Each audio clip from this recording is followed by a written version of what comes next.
Mercurial Gems Podcast. Hello and welcome to Mercurial Gems. I'm Jen. I'm V. And we desperately needed to vent about the telepathy tapes because we both have been down the rabbit hole. There's been so many thoughts that we have had on the subject matter, and we wanted to be able to vent out some of those thoughts. And share some of our own personal experiences. So the telepathy tapes was recommended to me by multiple people, and I thought that was already funny because I don't typically listen to podcasts all that often. We're more audiobooks, but it just kept coming up. So I was like, I will listen to it. And it was really special for so many reasons. But V and I are both autistic, and I think just hearing the essential points of the telepathy tapes is really going through the lived experience of people that are completely nonverbal autistics and them using spell boards and being able to finally communicate and talk and share and finding out that they really have so much wisdom to share and that they actually prefer to use telepathy and versus like actually communicating, that there is actually just a preference to that. And I think even using the spell boards, it gives a way for them to actually have communication with their loved ones and close family members. But that's also still to kind of help please and make sense of the world to the people around them. But really communicating with psychic abilities is the preferred method, and they're voicing that, and it was really cool because there has been a lot of lived experience I have had with having to unpack my neurodivergence, but also having lived a life that had a lot of spiritual gifts and psychic abilities from a very young age. And then seeing the things that kind of hush those gifts and psychic abilities, and then ways I've crawled to kind of be able to use them and get them back. Yeah. So for myself, I was never fully nonverbal, but I did not speak nearly as much as I do now when I was younger. Very quiet, shy kid. Yeah. Very quiet, shy kid, but I'm not quiet or shy, like, at all. But I don't know, like, that was, like, the first thing for me is, like, I did prefer to be quiet, and there is a level for me with my dad, more so. I think in the telepathy tapes, most of the people that were interviewed had a stronger connection with their mom. As far as like telepathy goes, but my dad does not understand my autism at all, but he understands my autism. Like, he always has known how to fulfill the need that was missing without me voicing it. And I think a lot of that has to do with like the energy that I was putting out without saying anything. But what's been crazier as I've aged is with Jen and my best friend, who is also autistic, from hundreds of miles away. I'll be like, man, I think I need to call Kay. And as I'm grabbing my phone, and I think we've all had moments like this, right? You think of a person, you go to text them or call them, and they've already texted or they're calling you.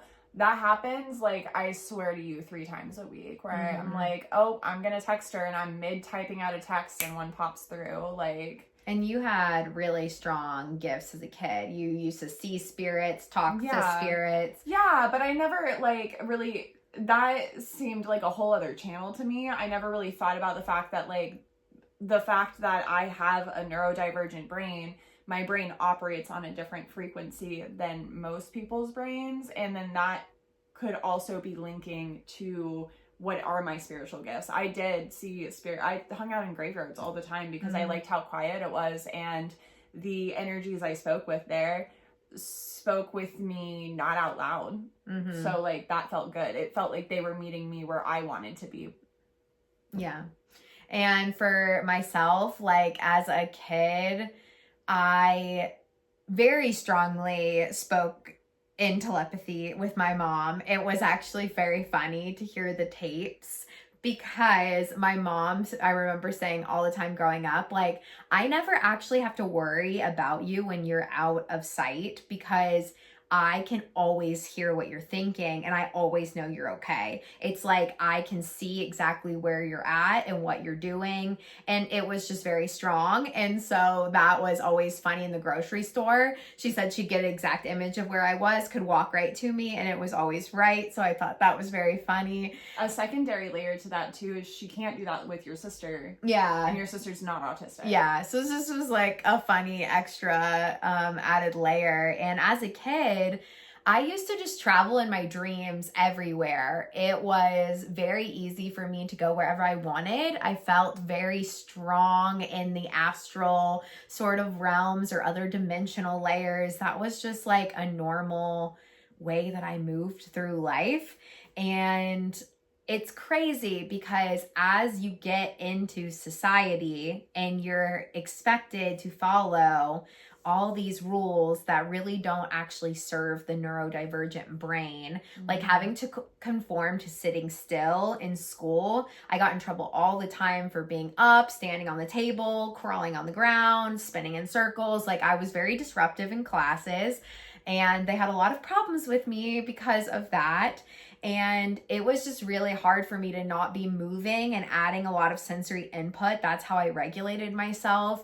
And it was very challenging as I went through school. I mean, I think I did slowly adapt. I got in so much trouble in elementary school and so much trouble in middle school. I was always really falling behind because my learning stuff was not really adjusted for. I also was a higher functioning autistic person. So even though I was seen very disruptive and I did have to get help with certain things, they also didn't really accommodate a ton for me. It was late. We both had late in life diagnoses. Like, yeah. I was probably about 2021 when I was doing separate research for a degree I was working on for autistic kids because my nephew had just been diagnosed, and as I was doing my research I was like, this play might be about us. And then one other thing I want to touch on that you were just talking about is your sensory output needs. One thing they talked about in the tapes a lot is how a lot of the nonverbal autistics like say that they don't always recognize that they even have a body or where their body is. And I relate to that so heavy. Like I can live in the same house for years and still run into a wall like all the time. And like some of that is like autistic individuals have this thing, proprioception problems, which just kind of means like you're not quite sure where you are in time and space. But for me, like it's an even deeper level of just sometimes I just forget that my body is like this physical, like actual solid thing as they case. But like actual solid thing that's like gonna hit the wall if you're not paying attention. Like, because sometimes I feel like I'm living life, but I'm like living life like floating 6 feet higher than I am actually in my body. Yeah, and I think for us, like we've both kind of pieced on our healing journey, which was just kind of really beautiful for validation within the telepathy tapes, is that we have both had to really work on adjusting for our sensory needs so that we're not dissociated out of our bodies so often. But I think half the reason we have to so heavily dissociate out of our bodies is because society is so not built for neurodivergent people, like in so many different ways. Lights are not set up well. Environments don't really absorb sound very well. Like how I feel in nature that's absorbing sound and adding all this like peaceful input is such a different me than the one that has to go, into restaurants. And like, it's so overstimulating to go into the average building as someone who is neurodivergent. And for us, we have had to learn that to actually stay linked with our bodies, we need so much horizontal time. We need so much recharge time. When we go out in public, we wear noise canceling headphones a big chunk of the time. And that's mostly... We carry our fidget toys around so that we have something just to remind us, like, I am here. This is what's happening. This is like body feedback for us. We use weighted blankets all the time. We don't sleep without weighted blankets. We cannot even wind ourselves down. We need tons of touch, lean on each other a lot just to remind ourselves we have a body. Literally. And all of these things are like adjusting to sensory needs that get so easily dysregulated by society. And me and V both work in the metaphysical and spiritual practices very regularly. We really feel called to deeply healing others. It also feels like such a quick connection for both of us. Like, I watched some people, and it's okay, like, there's no judgment behind this statement, just like, it's just a factual statement. But like, some people, I know it takes like an extra second of like sitting to drop into that. And maybe it's not even an extra second. Maybe they need like 30 minutes to like get to that state. And I feel like for us, like, it's really great if we can actually stop and pause and like fully drop in. But like, I think we always, both of us have like at least a foot in the door as we're walking around. Yeah, to that like spiritual channel. But I also know what disconnects me from that. And when I do not take care of my energy and I am really hyper just trying to go through society, when I have to work a 40-hour job, go to the grocery store, take care of all of these tasks, I am so disconnected from my spiritual gifts that I normally can tune into so easily. And I take my energy so seriously now, and how I take care of myself so that I can stay a channel, because by doing this work, we want our gifts to be able to stay on and really be coming from a good channel. And being able to get out of your own way is a huge part of like what we teach others when we teach classes on helping you access your own like psychic gifts and abilities. Half of it is learning how to get out of your own way. And until you figure out how to take care of you, it's hard to actually get out of the way to step into the channel. And I think for us, like, that has been like just big work that our life has involved. And to hear in the telepathy tapes that these non-speaking individuals, it's so much output to talk and have to explain things to other people, when it's just like a deeper knowing, and they usually just can move with that knowing. It's also really beautiful though, because their physical bodies need a lot of support, and by learning how to spell and type it out, they've been able to kind of explain the internal feelings so that they can get the right resources and help in this like 3D realm for their bodies. And that was so validating to hear. Yeah. Like, again, like Jen said, I don't necessarily love the term high functioning. I don't think either of us do, but I just know it's a term people understand. Like, for us both being higher functioning autistics, like, for me, I'm usually someone who likes sleeves. Like, the summertime when it's hotter is actually harder for me, just because like the sleeve, just the sensation of something like lightly being on my arms, I swear helps so much. Otherwise I walk around like this and I'm not cold. Like, that's not necessarily what's happening, but I think it's just my body trying to find my body otherwise. So like, I don't know, it was just really validating to hear someone who's like deep in the trenches really like be like, this is my lived experience, and it does mirror things that I experience, that like, because I'm higher functioning, like no one really stopped to ask. Like, again, both of us were diagnosed late in life because I think we have the ability to mask really well, and that masking is exhausting, and it does take us out of those channels. Yeah. So like, it's really beautiful, and it is such a privilege to have built the life that we're living right now in this moment in time, because everything that we do is done with intention. Even when we do go drop into like work and stuff, like Jen doesn't go to work without some kind of fidget crystal or something to absorb a little bit of that energy in the day. I personally, I'm just really intentional about the jobs that I take on. So like right now I'm working at a metaphysical shop where I don't have to hide the fact that like all of that stuff makes way more sense to me than, you know, talking about taxes. Yeah, half of what they share in their higher wisdom, these non-speaking individuals, is just that we're here to help the planet. We both feel very strong about our purpose for being here, and they're very like purpose driven with, and they hold like just a ton of wisdom and really see the importance of love. And I do think like love is always the answer. Our autism, both of us have so many stories of being kind of like exploited for just having kind of more innocent No, we have very open hearts because we really, really deeply just care. And I do think that a lot of things just don't make sense to us, that like it's sad I've had to learn how to be more defensive and more self-protective because there's people that really don't have intentions that are always from the purest place. But I have learned that and I've had to then unlearn it so that I can really meet people with love and openness. But there's a lot of wounds that have come from people taking advantage because my autistic brain is always just seeing the complexities of everything and always pattern recognizing from such a deeper place. And yeah, I think that was another layer that was really validating within that, is that they all just deeply care and understand the purpose of why they're here. Well, and the purpose is love.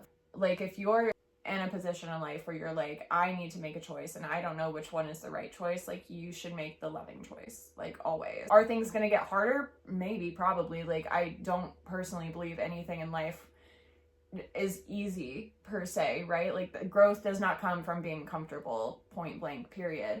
However, I think when you make the loving choice at the end of whatever growth period that is, like you're going to be in a better position because it was through love. There was actually a study done recently. I don't know if you've heard this. This is not telepathy tapes, but it is related to the autistic community. There was a study done recently and they asked like 100 autistic adults and 100 neurotypical adults, like if you made like a crazy amount of money, right? And but it harmed people, but no one was watching you, like would you do it? Or would you rather like not take the money and help people? Like it was kind of one of those situations. So you could get crazy rich at the detriment of others, or you could help others at the detriment of your bank account. And almost 100% of the autistics chose at the detriment of their bank account, whereas like the neurotypicals chose, I don't care if it hurts somebody else, like at least I'm taken care of. And that in itself is showing like autistic people just do operate on a much more like loving spectrum. And I think part of that is we're all born different, and we all, no matter obviously when we've been humbled by reality. Yeah, and there's a privilege, right? Like, you know, there's a privilege scale amongst the community. Like we're both white, we're both high functioning autistic, so like we are perceived as neurotypical too, you know, until we say it. I feel like most neurotypical people are like, oh, I wouldn't have even known, and I'm like, exactly. But I think regardless of where you are on the scale, like all of us know deep down how terrible it feels to feel outed and just not prioritized and having to over explain your existence and your thought process. My heart really goes out to the nonverbal autistics with their spelling boards having to meet on our level, even though like if you listen to the telepathy tapes, like there's even teachers that hear their students in their head, even though they don't actually have a physical voice. Like they hear and they're like, I know that's Tommy, you know, and they can't talk about it though because the teachers will lose like their jobs. Psychologists, the board of psychology wants to, the actual system makes it impossible to like share this without getting in some form of trouble. Which is so messed up because you're still then making like what could be another avenue of growth and intelligence and just like human development in general. They're suppressing it so they don't have to deal with it because it's not something they can access because they like the system is very on this plane of existence. All they care about is money. All they care about is their own personal gain. And like they call them spellers, the people with the spell boards. These spellers are spelling for the sake of us, for the sake of those of us that do speak, who, especially the ones that like need the proof. Yeah. You know, like they're willing to do it to help further the research and further the knowledge that like these people do exist. And what's beautiful is then once you finish the first season of the telepathy tapes, you get into the talk series, and that's like kind of after the first season of the telepathy tapes came out, and this is where people started reaching out and saying, hi, hello, my partner has, old people, their partner has dementia, and they definitely speak to me telepathically. There's people who can connect with dogs. We say all of the time, and we mean it with our whole soul. Like, I know we say it like giggly, but we're not being silly. Like, our dog, so psychic. Like, he not only sends us pictures, but if Jen even thinks about going on a run and she's decided, I'm gonna take him on a run with us, like without saying anything, like haven't even gotten up yet, like he'll run through the house and like start like, we're going, and no one said anything. Yeah. And I definitely so appreciated the angle of talking with people with Alzheimer's and dementia, because I have started working at the nursing home as I was 15, and I am 33 now, and I have so much experience working with that population. And I so clearly communicate with them in my mind.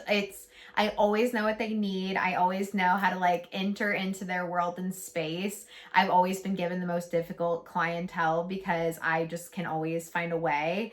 And it feels like we're just speaking the language of energy. It's not even necessarily always the clearest voice. To me, all of my psychic abilities are very clairsentient more than anything. And it's just like a very strong feeling, and just knowing like if something is hurting for them, I can feel it myself. And it's very clear just to know how to meet them where they're at. And that's why that population has always made sense to me. They're also very close to the veil, and I've been the last person a lot of people have talked to in their life. And I've seen people talk to family members that are on the other side, and I can feel their presence around. Like, that's just always made a lot of sense to me. So it was nice in that second part where they're explaining that there is so much more than this 3D reality.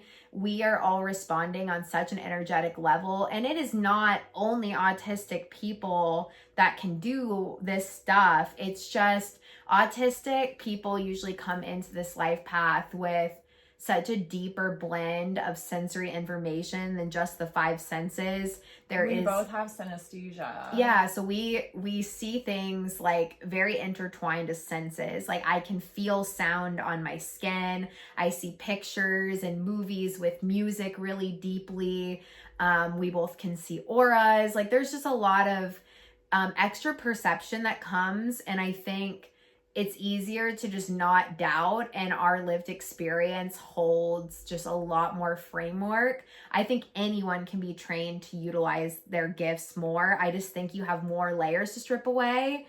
If your lived experience hasn't really showed it, it's easier to become a skeptic against it because your lived experience doesn't validate it for you. So you'll have to do a lot of work to actually experience it for yourself, a lot of training to be able to get deeper in meditation and understand and experience this. Well, they also say that like a lot of people, so obviously the whole first season is focusing on nonverbal autistics specifically as like a study, I guess is like a really good way to put it.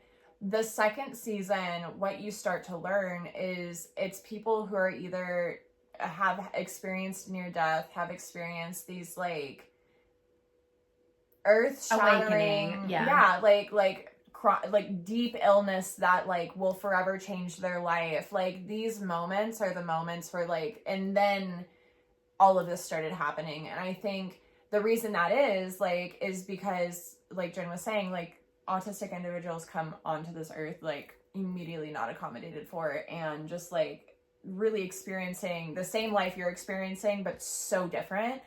And I think what kickstarts that for a lot of people being like these near-death experiences, like traumatic illnesses, etc. I think it's because like at that point they're kind of being shifted into that same realm that like autistic individuals, and this is just the group we're talking about because of the tape specifically, but that's why they kind of just already are there a little bit more. I know a lot of my friends are neurodiverse, a lot of my friends are autistic, and like I can tell the difference of frequency between my autistic friends and my friends who are not, and I love them all, but like those of us who are on the spectrum, like we all do understand each other's brains just like a layer more. Like I feel like there is always a pinch less actual verbalization, but that doesn't mean there's less communication.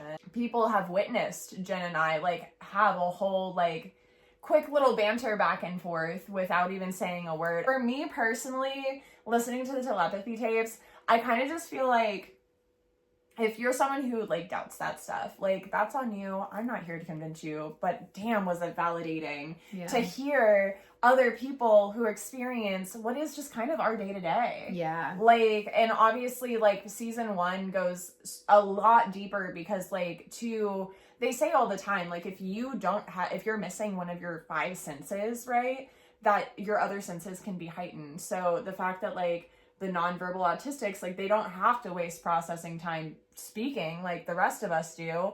And it's so funny because I think when I talk a lot, if you listen to past of our podcast, like I say all the time, like I don't know how to say this in English. English, just for the record, is the only language I speak fluently.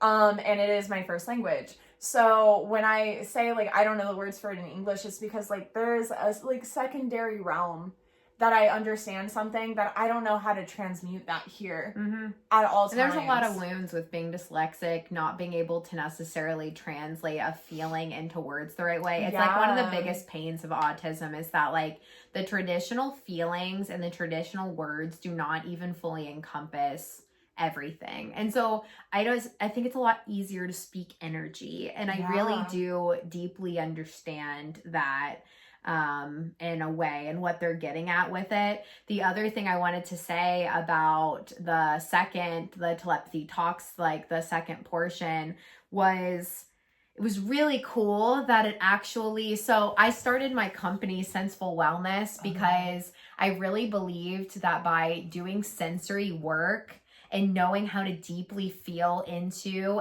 all the senses, you can reconnect with your body, and then you know how to tell what gets added on and removed. Like you learn in yoga that one of the best ways to find enlightenment and deep meditation is to withdraw the senses.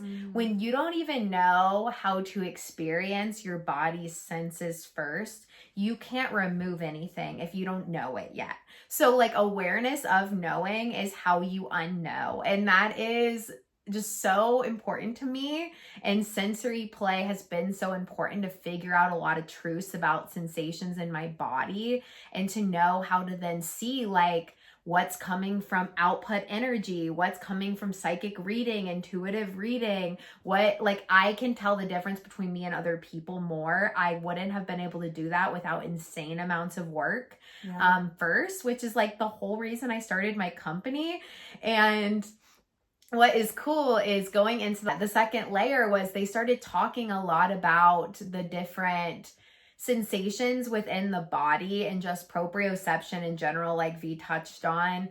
And I do physical therapy, and I share so often hacks online. Like my entire TikTok account was really giving hacks to neurodivergent people for how to better accommodate for your body, because when all of the different systems in your body are not necessarily communicating great together, which happens really easy for neurodivergent people, you have to do a lot of work to start to piece information about your body. And I think just initial noticing was really important for me. So I give people a lot of hacks to just start to pay attention to where their body is in space and how like the positions we put our body in has different impacts on different things and like what that looks like. And that's what I guide a lot of people into. And it was really cool in the episode to hear just for us doing body care really regularly. We help each other with body care, but we It's also almost a nightly routine. take care of our own bodies really deeply because it matters so much in how we feel. And I honestly think when you're in a lot of physical pain, it also cuts a lot of those intuitive channels off because it's so loud internally. Yeah. And that's the hard part for the nonverbal autistics is they can't even communicate necessarily a pain in their body. So the spelling is actually really nice to be able to communicate like some physical body stuff, or at least help to piece it with someone that can help in a different way. And I was glad that they went into the coordination and the cerebellum and just the coordination that comes in the body, because that's been a big part of my healing journey. And what I advise people on is actually learning to care and experiment with their own bodies. And I try to give options from like a bunch of different standpoints because I know not everyone can stand up and walk around, and there's still care that we can do regardless of what our baseline is to better pay attention to our body and accommodate for it, or even have your caretakers, if you need help moving your body, know the right thing to do. Like I wanted that information to be more accessible, and I care about that so much being online because our healthcare system is awful and I can't stand it. So it was really nice to have that side validated. And it's also beautiful that they have a whole episode on the yamas and yoga and the philosophy of yoga in general, because we are both yoga teachers, but yoga is so much more than just like the classes you see and like just the traditional asanas that you see in yoga. That's very westernized. Yoga in itself is actually like a stillness practice, and I think we've covered this before. It's all of that asana practice and the classes you see online, that was integrated so you could basically get the wiggles out to actually practice yoga, which is that stillness at the end of class. So if you skip out on that stillness at the end of class, you're not actually doing yoga. And it's so much deeper than even just that. It's like it's a lifestyle. It's a for sure. It's a belief system. It's seeing the unity in everybody, the connection of everybody. It's learning to find a higher path. Well, and connecting to your, like, this is like the biggest takeaway for me from yoga, and then circling it back into the telepathy tapes too, is I've talked really strongly the last couple months about how, you know, I'm almost a full year into this, like, I'm taking yoga like way more seriously this year than I think I ever have. Yoga's always been a part of my practice, but we talk about mind, body, spirit, and how like my body, like dropping into my body is changing my psychic channel to a degree that like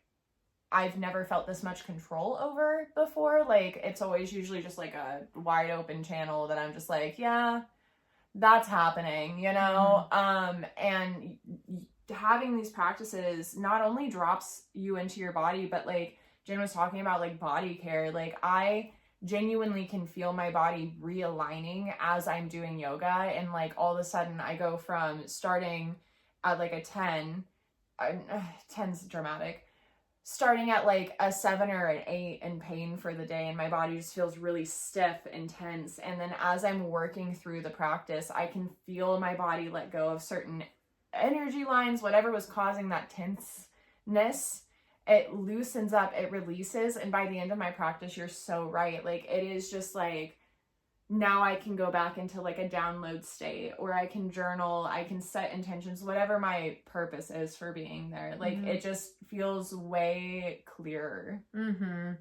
Yeah, so I think they about covered so many subcategories that we have just like found in our own life path to kind of help our own awakening, but also sharing the things that we have learned is a big part of our path too, because we deeply care about everyone being able to awaken to the fact that our world just needs to look different. So these telepathy tapes have been so beautiful. It's funny because we don't come at it from a skeptic point at No. all. Like, it's just a validating, it's really validating experience. But if also you're very skeptical about the spiritual world, or you feel like this is a very scientific take. Yeah, it's really cool how they have done it, and they've worked through a lot of things. And if you have people in your life that kind of block you from trusting that inner knowing and those inner gifts, it's just a very cool way. You could probably reference the tapes and have them listen so that they can hear just the depth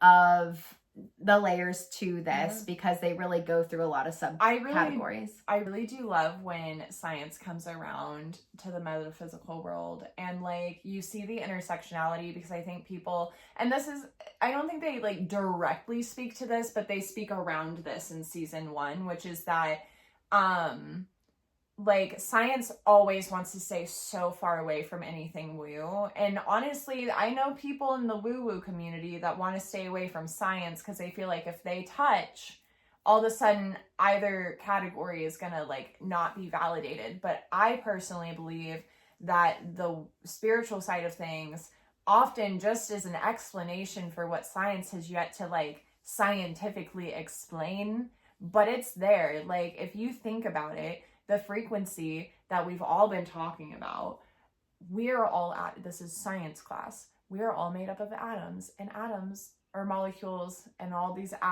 like molecular elements. And really, at the end of the day, none of us are really what we see. We're like all these really tiny things pushed together, and we're all vibrating at a certain frequency. And so when the spiritual community talks about frequency and vibrations, and again, always question your resources and know where you're gathering information from, because there's sketchy people everywhere. But the core overall theme is like raising your frequency, raising your vibration. And some people think like that's a crock of shit, but science has already explained to you that we are all frequency beings. It's just regurgitated, I think, at this point too. Just like double down on science and see it as like a blocking, when it's actually, science is just the understanding of trying to get to know something that someone is saying and seeing if they can find patterns, and there is really good evidence within this. So it's not a blocking, it's an unlocking. Check out the telepathy tapes. They are available here on YouTube. And yeah, thanks for listening. Yeah, we'll see you next time. Bye.